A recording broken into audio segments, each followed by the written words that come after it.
Okay, guys, I feel like I have been living in a Mandela effect because I was 100% sure that I have already reviewed this fragrance, which is Gharam from Lattafa.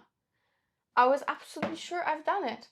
But you in the comments keep asking me when I'm gonna review it, and I'm like, finally, I'm like, okay, I'm just gonna link the video that I've made to all of you guys. And I kept looking and looking and looking on my channel, and there was apparently nothing, including Gharam. So we're gonna have a Lattafa Gharam review here, but since we're at this subject, we also gonna compare it to the newest similar fragrance, which is Khadlaj Nafais Sharq, and another alternative that I have for you in here. So let's get into it. I'm hoping this video will be short and sweet so you guys get the important information, not the rambling. Let's hope so. Okay, so let's start with the one you wanted the most, Lattafa Gharam. This, of course, is inspired / similar to a very, very popular and very, very expensive fragrance from Bulgari, Bachami. And funny enough, Bachami is a beautiful fragrance, but you know, it's very simple. It's gardenia, vanilla, amber. It's said to be long lasting, so that's great. And also, you know, I would say there are quite similar fragrances to this on the market already, like very elegant, summer appropriate, but also very much all year round, signature worthy, smooth vanillas, floral vanillas, right? As far as I see, there are even more alternatives to this original Bulgari fragrance, because I see that Orientica Premium has a fragrance called Dania, which I don't have never smelled.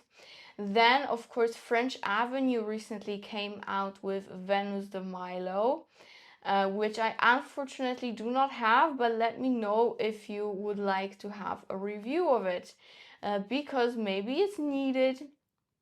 And I think from the dupes, that would be it. For sure from Arabian brands, that's pretty much it.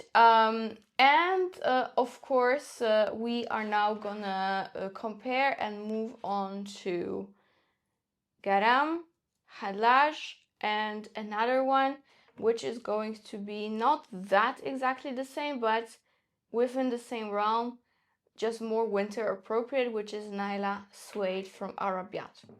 All right, so first, of course, let's go through Gharam. The notes are definitely more extended comparing to Bachami, but keep in mind that Bachami might have even the same exact structure, because the brand doesn't have to disclose all the notes.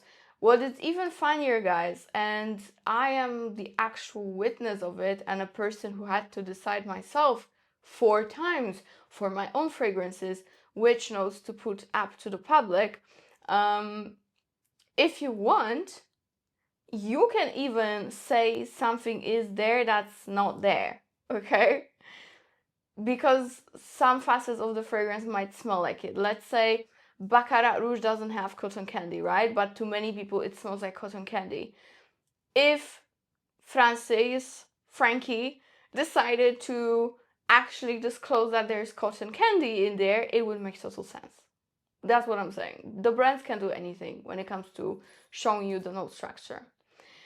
Anyways, in here we have pear, pineapple, and tangerine, which I don't always love in a fragrance, but here I do. Jasmine, zambag, magnolia, praline, amber, sandalwood, cashmere wood, and musk. This, I have to say, it's a really, really beautiful fragrance, and I think it's worth every single penny, which is, let's begin with stating, couldn't break it. Let's begin just with stating the fact that it's 100 times cheaper than Bulgari. So I would skip Bulgari altogether if I was you, to be honest. I am not even gonna buy it personally. I don't know how it smells very well, but I don't really intend to purchase it. So in garam, you definitely get a lot of pineapple, right? And that's the main difference. I do get pineapple for sure. I don't get that much of tangerine. Mainly for me, it's pear pineapple opening. Yeah, it's almost like a pina colada fragrance. Maybe to my nose only, but still. Yeah, and then then you're starting to get even more pear, and that magnolia jasmine comes out. There's no gardenia here, so they replace that with other white florals. And instead of vanilla, you have praline. But I'm sure there's some vanillin to it. I can already tell it got darker comparing to how it looked when I got it, so I'm sure there's some vanillin to it. It's very smooth, very creamy, quite musky. I wouldn't say it's too powdery at all. I would mainly say it's a sweet, fruity, floral vanilla, but then very modern. I love it. I really, really love it. For me, I even like it more than I like the original Bulgari because yes, it's not, coconutty whatsoever, which it could be and it would be great. Yes, it's not as vanilla as the original. When it dries down, it's going to be pretty much the same fragrance, but for the first couple of hours, it's not exactly the same. This is definitely more fruity, and that sweetness comes from the fruits, not only from the praline, which is great for me. And white florals and amber give this fragrance so much sophistication. It's really, really gorgeous. So yeah, I would blindly recommend you this fragrance. It's so likable. I don't honestly know who might not like it. And that's not always the case with Lattafa, because for example, Lattafa Kingdom, which is also supposed to be quite an easy fragrance, I really didn't like it. I really didn't like it. It was so artificial to me. Just no. And this one, phenomenal. So that's Garam. The longevity is very, very good. I have whole day wear with, I would say, arm's length of a projection. So people will surely smell you. All right. Then we have this beauty, which is Nafas. I'm not sure how you should read it. Sharq. I love the bottle. It's amazing. Like, I love Khadlaj as a brand in general. You guys know. This one has a different nose structure. So I would say, if I compare it straight out of the bat, just by the notes, I would say Garam will be more summery because you have that very tropical, sweet, juicy pineapple here. This one, on the other hand, is gonna be more floral for sure. And also there are different fruits in here. I would say more autumn winter fruits, I guess. We have gardenia, vanilla, and apricot, pear, freesia, white wood, amber, bourbon, vanilla, and musk. So obviously this is gonna be quite closer to the original Bachami comparing to Garam. Garam is still close, especially in the dry down, but because of that, super juicy, fruity punch that you have in the beginning, it kind of steers away and goes into an amazing direction that I personally am obsessed with. This one will give you very similar effect to the original Bachami. And this is all thanks to putting gardenia at the top with vanilla, and apricot just gives it so much goodness. I love this one so, so much. Then you have pear, freesia, and whitewood. So freesia is another white floral that can smell soapy, but can also smell very just clean and sophisticated. So this one, instead of that juicy tropical pineapple, has a very juicy but apricot. Okay, so it's not tropical anymore, it's apricotty. Kind of like you were cutting freshly picked apricots. That's how it smells. But don't think it's so apricotty like Casimir Chopin. No, it's not. It's not leaning vintage. It's not going anywhere weird. It's still very much a Bachami inspired fragrance, but this one has a beautiful apricot pear woody twist. I love this one so much as well. To be very honest with you guys, I am supposed to compare them too, but I will not be able to tell you which one to get because I love them equally. This one also lasts all day on me. It has also similar sillage, and it's definitely a big compliment getter. I would say the juices have very similar properties in terms of longevity and projection and sillage. Both go around within arm's length when it comes to the scent bubble. Both last very well. I would say again, Gharam will be definitely more, tropical, juicy, whereas Sharq is just more vanilla white floral. Okay, it's more vanilla white floral, almost leaning powdery, but not so much, but slightly. I love this one as well. Honestly, I would say if you love your pineapples, if you're looking for a very beautiful pineapple infused fragrance and you don't want to spend much money, then get Gharam. But if you want something that's slightly more floral and even more all year round appropriate, I would go with Sharq, because I think it's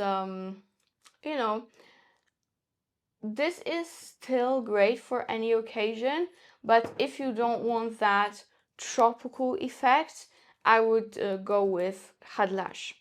So these are the two main ones that I want to compare for you, and I just did. Bravo. Thumbs up for me. And now I want to recommend you something that's slightly in the same realm, but it's definitely darker, deeper, and perfect for autumn winter. So that's why I want to squeeze it in here. And that is Arabiyat Prestige Nyla Suede. And you guys, I love this fragrance. My boyfriend also loves it. I would say it's very feminine, but he just really loves the fragrance, how it smells. This one doesn't have similar note structure to Bachami at all. I mean, it is vanilla, and that's it. So this one has a very similar vanilla, and that's why it's comparable to me. But this one is coconut, caramel praline, cashmere wood, milk, vanilla ylang, leather, ambergris, musk, and sandalwood. And no, they're not the same. It's not a dupe for Bachami. Absolutely not. But I think, honestly, I would pick it up if you like that genre. It's not as floral, okay? This one is like deeper, more cashmere woody, more enveloping. It definitely does have a prominent milk and coconut. For me, this is amazing. Amazing. Again, these two incredible dupey dupes for Bachami with their own twists. I would say Sharq is the most similar to the original. And then this one from Arabiyat. This, again, not the same, but the vanilla is very similar. And it is a very beautiful, smooth fragrance with slight ylang accent to it, which makes it very sophisticated. Beautiful praline, beautiful musk sandalwood dry down, and of course that coconut just always takes the cake for me, you guys know. So yeah, Suede, definitely the one to check out as well, because it's surely worth its price. So these are the 3 that I wanted to review today. I really wish I had that Venus from French Avenue, just so the review and comparison is complete, right? Tell me guys, should I get Venus or not? Should I get it? From what I see, online, and from the note structure, Venus is gonna be the most floral. Venus has milk, Venus has caramel, but also pear, sweet orange, nectar, and also it's very important, it has lily of the valley and jasmine. So actually that lily of the valley milk caramel composition can be similar to a long discontinued Kilian's fragrance called Kissing, because Kilian used to have that My Kind of Love collection, and I still have that fragrance called Kissing, and it was hot milk, sugar, and lily of the valley. And I'm thinking that Venus de Milo is gonna be kind of a cross between Bachami from Bulgari and Kilian's Kissing. So it might be a very interesting fragrance. I think I have to get it now that I really am thinking this through. But let me know in the comments if you even want to see a review of it. That would be great, guys. Thank you so much for watching. I hope I helped you. I really did the best that I could to compare them thoroughly. And yeah, everything's gonna be linked below as usual. And guys, see you in my next one. Bye.